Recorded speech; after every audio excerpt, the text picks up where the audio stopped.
Bonjour à tous, ici Anissa. Je suis ravie de vous retrouver dans un nouvel épisode du podcast Outrospection. Je vous invite dès à présent à vous abonner au podcast si ce n'est pas déjà fait. Spotify, Apple Podcasts, Google Podcasts, Deezer ou encore YouTube pour la version filmée. Vous avez l'embarras du choix et cela permet grandement de référencer le podcast, mais aussi d'être informé puisque je sors un nouvel épisode une semaine sur 2. Aujourd'hui, vous l'avez vu dans le titre, on se retrouve pour parler des réseaux, usage et apprentissage. Au moment où j'enregistre cet épisode, ça fait 1 mois que j'ai pris la décision de désinstaller de mon smartphone l'ensemble des applications de type réseaux sociaux.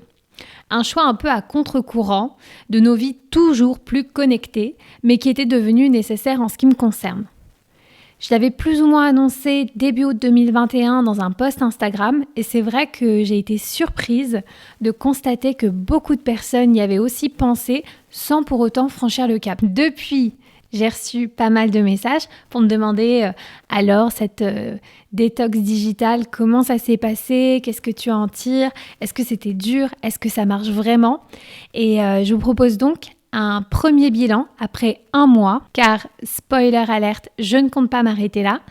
Et dans cet épisode, je vais vous en parler en toute transparence parce que je vais mettre le doigt sur des comportements personnels pas forcément glorieux.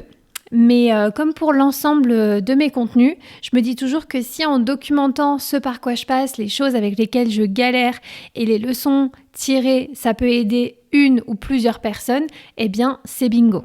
Alors avant toute chose, et comme il est de coutume, je tiens à faire un petit disclaimer. Si vous suivez un minimum mes contenus, vous savez que j'ai pas pour habitude de diaboliser les réseaux sociaux. Moi, je les considère comme des outils. Et même si on parle d'outils pensés et réfléchis pour manipuler nos perceptions et nos émotions et entraîner des mécaniques addictives, il n'en demeure pas moins des outils qu'on est libre d'utiliser ou non. Et en plus, il y a beaucoup de livres, de documentaires qui sortent à ce sujet. Je peux notamment vous recommander le docu Netflix Derrière vos écrans de fumée, aussi appelé The Social Dilemma, qui explique justement comment les algorithmes de ces plateformes sont pensés pour nous garder le plus longtemps sur les réseaux et nous faire consommer in fine. Évidemment, c'est particulièrement grave et inquiétant. Je ne cautionne pas du tout. Entendons-nous bien. Néanmoins, je pense que de plus en plus nous sommes éduqués sur ces sujets et je trouve qu'il est également de notre ressort de prendre nos responsabilités vis-à-vis de ces plateformes, quitte à remettre en question nos usages et nos motivations. On ne peut pas simplement fermer les yeux sur nos agissements en pointant du doigt les géants américains ou chinois et en se déchargeant de la part de responsabilité qui nous incombe. En tout cas, moi, j'ai essayé pour ma part de sortir de cette posture de victime pour faire face à mes comportements toxiques sur les réseaux. Et à l'heure où je vous parle, je ne peux pas dire que j'en suis 100% guérie, mais pour la première fois depuis toujours, j'ai le sentiment d'utiliser sans être utilisée. Alors, je vais vous expliquer justement comment je m'y suis prise, qu'est-ce que cela m'a apporté, et puis je vais surtout répondre à la question pourquoi, puisqu'on m'a demandé pourquoi tu as absolument besoin de désinstaller tous tes réseaux sociaux. Et pour répondre, je vais vous donner un petit peu de contexte. Avant de créer Outrospection, j'étais une utilisatrice active, mais lambda des réseaux. C'est-à-dire que j'allais de réseau en réseau, je postais pas grand-chose, je likais, je scrollais, je crois que j'étais à peu près présente sur tous les réseaux, à l'exception de Twitter, mais Snapchat, WhatsApp, Insta, Facebook, LinkedIn, j'y étais à peu près partout en fait. Et je peux pas dire que j'en souffrais, mais je pense qu'à l'époque, je réalisais pas que c'était déjà beaucoup en fait. Et puis, il y a 2 ans, je lance mon podcast, que vous connaissez un peu, et avec ça, un nouveau compte Instagram, outrospection.lu. Et là, en fait, je me mets à publier hyper régulièrement. Je partage des pensées, des réflexions, des inspirations. Et de ces contenus naissent des interactions. J'ai des DM, des commentaires. Et puis moi, je me prends au jeu en fait, parce que j'ai le sentiment que ce que je fais, ça plaît et qu'il y a d'autres personnes à qui ça parle. Et je trouve ça génial. Et même si on parle d'un petit groupe de personnes, je trouve ça déjà assez incroyable. Et bref, j'avance dans le temps. Les mois passent et Instagram fait partie intégrante de mon quotidien. J'y vais désormais plusieurs fois par jour. Et donc là, je commence une première fois à tirer la sonnette d'alarme. Parce que je m'aperçois que dès que j'ai une notification, j'y vais en fait. Et je peux pas m'en empêcher, surtout quand je vois le fameux rond rouge sur une de mes applications, je dois cliquer. Je fais pas du tout partie, vous savez, de ces gens qui ont genre 2835 emails non lus. Moi, quand il y a de la nouveauté, même si c'est de la poubelle, je préfère supprimer que de laisser ça et de le laisser s'accumuler. Donc typiquement, quand je vois une notification, j'y vais. Y compris, je veux dire, vous voyez, même le dinosaure Facebook, quand je voyais une notif, je me disais, bon, j'y vais, alors qu'on sait très bien que les notifications Facebook sont pas ouf. Voilà, c'est pour vous dire déjà un petit peu l'état de la situation. Donc, une des premières solutions envisagées par rapport à ça, c'était déjà de me dire, ok, le matin, c'est net, on ne va pas sur les réseaux, et je pense que ça a été prouvé maintes et maintes fois, c'est clairement pas un comportement à adopter parce qu'on sait à quel point ça peut complètement nous bouffer et nous absorber avant même que la journée ait commencé. La deuxième solution qui a été envisagée évidemment, que j'ai mis en place, ça a été de supprimer les notifications pour ne plus être dérangée. En fait, je me disais, c'est bon, c'est pas les réseaux sociaux qui vont décider quand je vais sur mon téléphone, donc voilà. Je les supprime, comme ça je suis plus dérangée et je ne vois plus cette fameuse pastille rouge. Bilan, ça a très bien marché. Je n'étais plus dérangée malgré moi et je n'avais plus la pression. Le problème, et ce que je n'avais pas anticipé, c'est que j'allais devoir combattre un adversaire plus redoutable. Et cet autre adversaire était en réalité mon ego. Mon ego. Et vous connaissez peut-être cette phrase de Victor Hugo qui dit « L'esprit comme la nature, a horreur du vide ». Et je pense que je tombais exactement dans ce cas de figure. Parce que même si je ne recevais plus de notifications, je pouvais pas m'empêcher d'y aller en fait, de voir ce qui se passait. Et je sais pas, j'avais l'impression que je loupais quelque chose en fait. Une notif, un DM, un commentaire ou que sais-je encore. Et en préparant ce podcast, je suis tombée sur un TED Talk de Cole Newport qui justement disait que aller sur les réseaux sociaux, c'est un peu comme aller au casino. En fait, quand tu te connectes, tu t'attends à gagner des likes et tu continues à y aller en pensant « je gagnerai la prochaine fois, je gagnerai la prochaine fois ». Je gagnerai la prochaine fois. Vous voyez un peu la mécanique et en fait, tu restes là à attendre qu'une notification arrive pour que tu puisses retourner dessus ou en tout cas justifier la raison pour laquelle tu retournes dessus. Et donc, on arrive au pourquoi j'ai décidé de les désinstaller, ces apps, et en particulier Instagram à juste titre. Je dirais simplement que la première raison, elle est sur un plan professionnel en fait. Je me disais que sur Instagram, à la base, quand j'ai débarqué, c'était mon seul et unique canal d'acquisition. C'était la seule manière pour moi de toucher des nouvelles personnes, de faire découvrir mon podcast, de créer une communauté. Et du coup, j'essayais de me convaincre que de toute façon, ça faisait partie du package. Et puis parfois, je me disais, c'est aussi un formidable outil pour chercher de l'inspiration. Tu regardes un peu ce que fait un tel ou une telle. Et puis, tu regardes aussi tes stats pour essayer de t'améliorer et trouver ce qui plaît fondamentalement à ton audience. Et évidemment, beaucoup de ces choses-là partaient d'un bon sentiment et ne sont pas mauvaises d'ailleurs. Si c'est ce que vous faites, vous, pour développer votre business, votre compte, il n'y a rien de mal à ça. Je pense que c'est important aussi d'être réceptif à comment optimiser le contenu, le temps passé et l'engagement de son audience.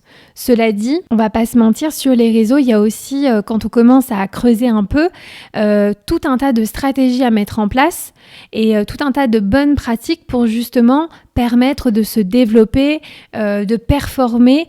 Et moi, plus le temps passait, plus je me disais, mais mettre en place ces choses-là, ça résonne pas tant que ça avec moi parce que je trouve qu'on s'éloigne du propos que je souhaite partager, qui à la base doit être beaucoup plus authentique, et des échanges que je souhaite avoir avec les gens.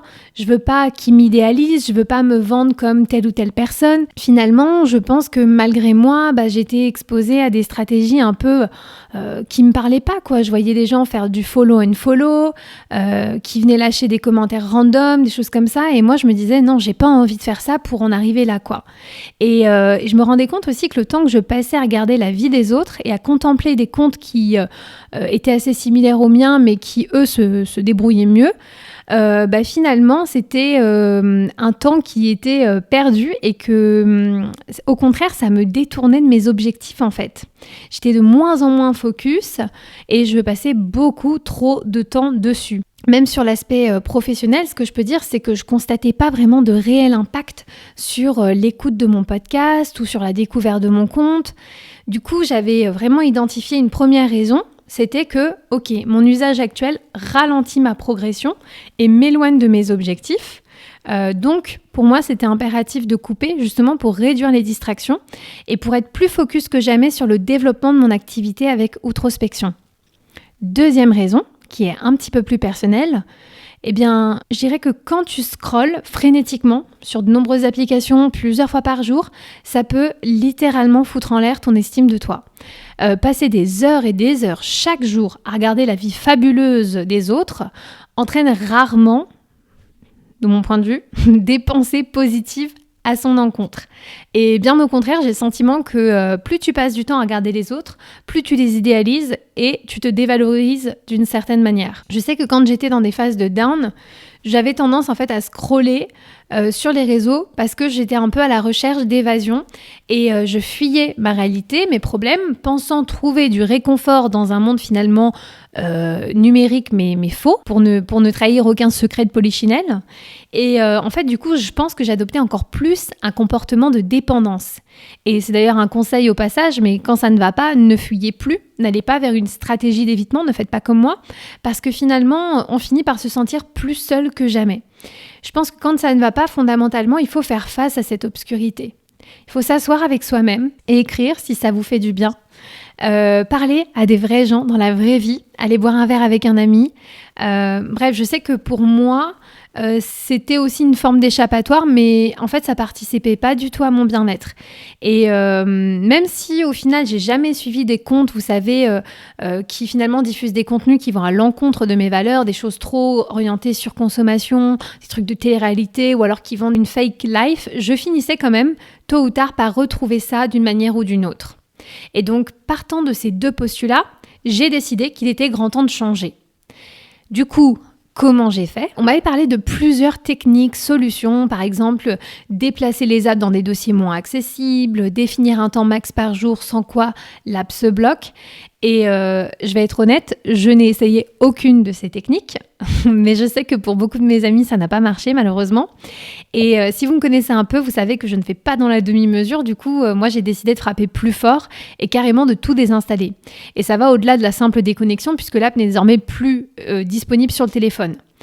Alors, en ce qui me concerne, j'ai profité de mes vacances, une période de congé qui avait en fait pour but premier de me permettre de me reposer. Et j'ai fait un pacte avec moi-même. J'ai accepté que pendant toute la période de mes vacances, je ne publierai rien.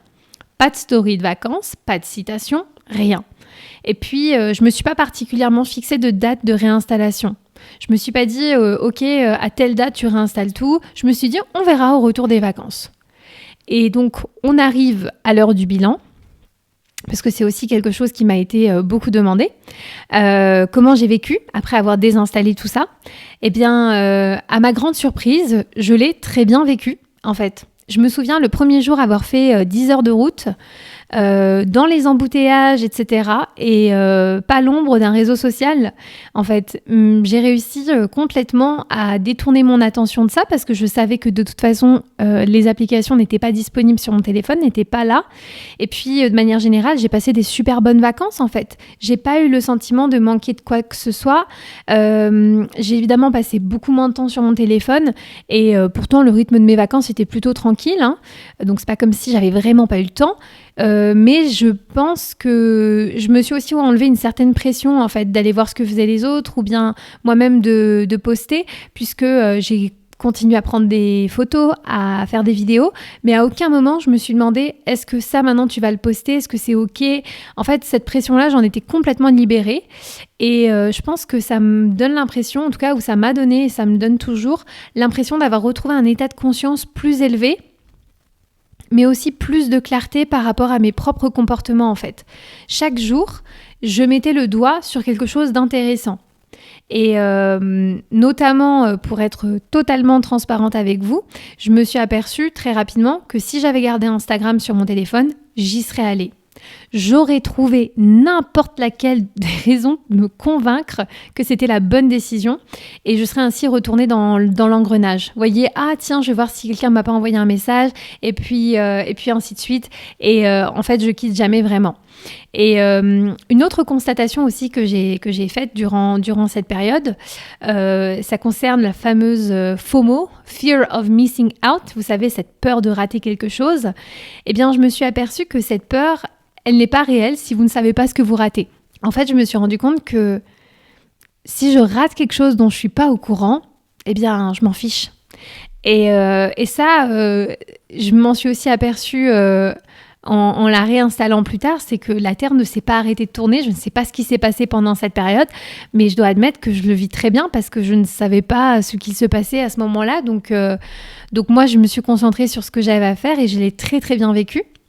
Un autre truc basique que cette période, en tout cas, où cette expérimentation m'aura permis de noter, c'est que ton nombre d'abonnés, de likes, ne dit rien de ta valeur. Je sais, c'est ultra basique et même moi qui suis relativement éveillée sur ce sujet et sur la distance qu'il faut prendre par rapport à la validation externe, tout ça, il m'est arrivé de me faire happer aussi par les différentes considérations autour de ça, parce que finalement, je me disais parfois, quitte à me remettre en question, en fait, ce que je propose, ça n'intéresse pas vraiment les gens. Qui veut entendre parler de vulnérabilité ou de fausse productivité, c'est pas forcément peut-être des sujets qui parlent à tout le monde et c'est peut-être pour ça que je grandis pas et tout ça, et ça paraît basique mais non, le nombre d'abonnés, de likes n'est pas proportionnel au travail ou à la qualité d'un compte, et c'est valable pour beaucoup de gens qui se lancent sur les réseaux justement, ou qui ont une activité et qui se servent de ces réseaux-là comme d'un moyen de communication. Je pense que à un moment donné, j'étais un petit peu perdue, j'avais du mal à trouver ma place et je me suis dit que peut-être effectivement j'étais trop nichée, mais en même temps c'est ce dont moi j'avais envie de parler et à la base la raison pour laquelle je me suis lancée, c'était justement pour avoir ce genre d'échange, pour parler, avoir des discussions et des partages d'expériences en tout genre, desquels on peut se nourrir mutuellement, mutualiser le savoir. Et en fait, je me retrouvais pas trop sur Instagram avec ça. Et il a fallu en fait que je parte sur Twitch pour découvrir en fait une plateforme plus adaptée au partage et aux échanges. Et c'est là que j'ai eu des discussions d'une qualité incroyable. D'ailleurs, s'il y a des gens qui me suivent sur Twitch qui passent ou qui écoutent ce podcast, coucou à vous. Et en fait, ça m'a aussi permis de comprendre que c'était pas Instagram le problème, c'était pas mon contenu le problème, mais c'est sûr que si j'utilisais la plateforme pour créer une communauté sur des sujets comme ceux que j'aborde ici, ça n'allait pas forcément fonctionner ou avoir une croissance constante en fait. La plateforme n'est pas forcément pensée pour ça, mais il faut savoir prendre ce qu'il y a de bon avec cette plateforme et essayer de trouver quelque chose de plus adapté en fonction de nos objectifs personnels et professionnels. Du coup, qu'est-ce que je fais depuis ? Parce que je vous l'ai dit, j'ai désinstallé tout pendant la période de mes vacances. Je vous parle un peu d'Instagram, certains le savent, je suis aussi de retour. Mais comment maintenant j'utilise les différents réseaux ? Qu'est-ce que j'ai fait ? Je vous dis tout. Alors, pour le moment, à l'exception d'Instagram, l'entièreté des applications que j'avais désinstallées, je ne les ai pas réinstallées. En fait, je considère que je n'en ai pas besoin outre mesure. Instagram constitue l'un de mes moyens de communication. Donc, j'ai décidé de continuer à garder cette application, mais à revoir un petit peu ma manière de l'utiliser. Pour le reste, je considère que, à part cas exceptionnel, j'utiliserai le navigateur. C'est beaucoup moins direct, il y a plus de friction et justement, c'est ce qui m'amène à me dire que quand j'ai une période d'ennui ou un ralentissement, je ne vais pas avoir ce réflexe constant d'aller chercher la réponse sur l'un de ces réseaux qui est présent sur mon téléphone.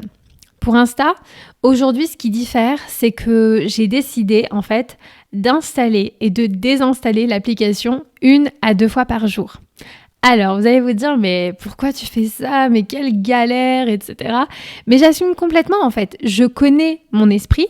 Ces différents, on va dire, cette période de pause m'a permis de comprendre en fait que finalement, tant que l'application était présente, j'avais tendance à y retourner sans même m'en apercevoir. Et donc, c'est bien pour cette raison que je décide de la désinstaller parce que je considère que soit j'y vais parce que j'ai quelque chose à faire et donc ça devient conscient, ou soit je n'y suis pas parce qu'elle n'est pas sur le téléphone. Donc ça, c'est un truc un peu galère que je m'impose. Je pense pas que c'est forcément ce que vous devriez faire, mais pour ce qui est de mon cas, c'était une solution que de toute façon, je voulais expérimenter et que pour le moment, je tiens. Donc on va voir comment ça va se passer, d'autant plus que j'ai lancé ma saison 3 du podcast, que j'utilise toujours Instagram pour faire la promotion de mes épisodes, pour échanger avec vous, pour discuter, et pour moi c'était important de faire en sorte que quand j'y reviens, mon attention elle soit vraiment axée là-dessus. Autre grande décision que j'ai prise par rapport à Instagram et au compte Outrospection, ça a été de unfollow tous les comptes que je suivais. Pour faire en sorte que quand je viens sur Instagram, je sois hyper focus et que je n'ai pas d'autres distractions. Donc mon attention elle est concentrée pour soit poster, soit répondre aux DM, soit répondre aux commentaires, aux réactions. Vous savez, pour certains avec qui j'échange, que je suis quelqu'un qui n'est pas succincte dans mes réponses. Donc pour moi, c'est important de considérer que quand je viens sur la plateforme, je vais offrir un retour qui est qualitatif. Et donc si je suis perdue entre un usage semi-professionnel, un usage semi-thérapeutique, au final, je n'arrive pas à arriver au bout de mes missions, ou en tout cas, je n'arrive pas à atteindre mes objectifs. Donc en fait, j'ai 1 à 2 moments clés dans la journée pour faire ce que j'ai à faire sur Outrospection. Je me fixe pas de temps parce que parfois ça peut m'arriver de passer 1 heure à écrire un post. Ça peut paraître long, mais parfois le temps d'y réfléchir et de le formuler. Donc pour moi, c'est plus une question de moment que véritablement de minutes passées. Parce que si c'est du temps pour créer du contenu, vous répondre ou bien interagir, faire des stories, etc., c'est un temps qui en vaut largement la peine. Par contre, étant donné que j'ai arrêté de suivre les comptes et que du coup je ne vois plus rien, je n'ai plus de fil d'actualité, j'en ai profité pour aller suivre sur mon compte perso l'ensemble des comptes que je suivais déjà et bien plus encore. Alors je suis consciente que voilà, des fois un follow, un like c'est super important, moi-même j'en suis la preuve, hein. C'est bien la raison pour laquelle je ne voulais pas arrêter de soutenir mes amis, les autres créateurs de contenu, les personnes que j'aime, dont j'admire le travail. Mais c'est vrai qu'en fait, le fait d'avoir cette distinction entre mes comptes fait que quand je vais sur mon compte perso, qui est plutôt un compte de soutien, hein, c'est pas du tout un compte actif, je publie pas de choses, il n'y a rien à rater, je vous rassure. Mais c'est vrai que quand je vais sur ce compte-là, je sais que c'est un compte où je peux me permettre de prendre du temps, de flâner, de regarder ce que font mes amis. En moyenne, franchement, c'est beaucoup moins long maintenant, parce que je pense le max, ça doit durer 30 minutes, tout au plus. Et en fait, ça me permet de ne plus culpabiliser, car le temps pour Outrospection, il est respecté. Je m'éparpille pas, et donc quand je prends la décision de me connecter sur le second compte et de voir tout ce que fait tout le monde, eh bien je le vis bien, et en même temps ça me permet de continuer d'apporter la force et le soutien à tout le monde.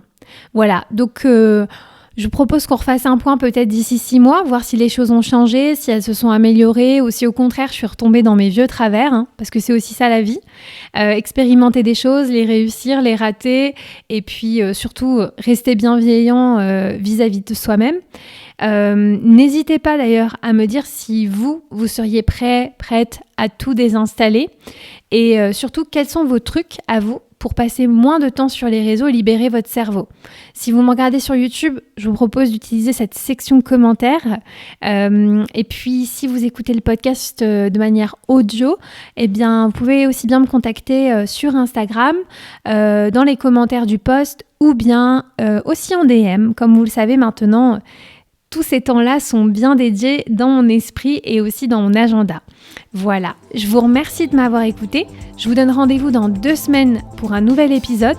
Si je vous manque un peu d'ici là, on peut aussi se retrouver sur Twitch, Outrospection TV, ou sur Instagram, @outrospection.lu, de manière modérée. Voilà, je vous fais plein de gros bisous, prenez soin de vous et à bientôt. Ciao!